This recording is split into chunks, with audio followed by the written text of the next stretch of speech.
এই দোয়াটা শিখে নেন, ইনশাআল্লাহ আপনার জীবনের সমস্ত সংকট কেটে যাবে।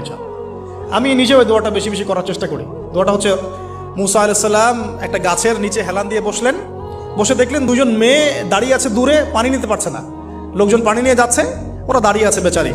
মুসা আলাইহিস সালাম গিয়ে বললেন, কি সমস্যা আপনাদের? তারা বললেন যে আমাদের বাবা অনেক বৃদ্ধ মানুষ, আমরা পানি নিতে পারি না যতক্ষণ না আমাদের কম পানি নিয়ে চলে যায়। তো মুসা আলাইহিস সালাম একটু বললাম না, ফিজিক্যালি খুব স্ট্রং ছিলেন, থাকে না বডি বিল্ডার, সামনে গিয়ে কথা বলে সরো পানি দিতে দাও, তখন মানুষ একটু মূল্যায়ন করে না। তো মুসা আলাইহিস সালাম এভাবে পানি নিয়ে দিলেন এবং বাছুরদেরকে পানি পান করালেন, করিয়ে গাছের নিচে এসে বসে আছেন। বসে বসে তিনি দোয়া করছেন, এই যে দোয়াটা তিনি দোয়া করছেন, রব্বি, একটা নেক কাজ করলেন, নেক কাজ করলেন না, মানুষের উপকার করলেন, নেক কাজ করে এসে গাছের নিচে বসে দোয়া করছেন, আল্লাহ এখানে তো আমার খাবার পানি বাসস্থান কিছুই নাই, আমি কি করব?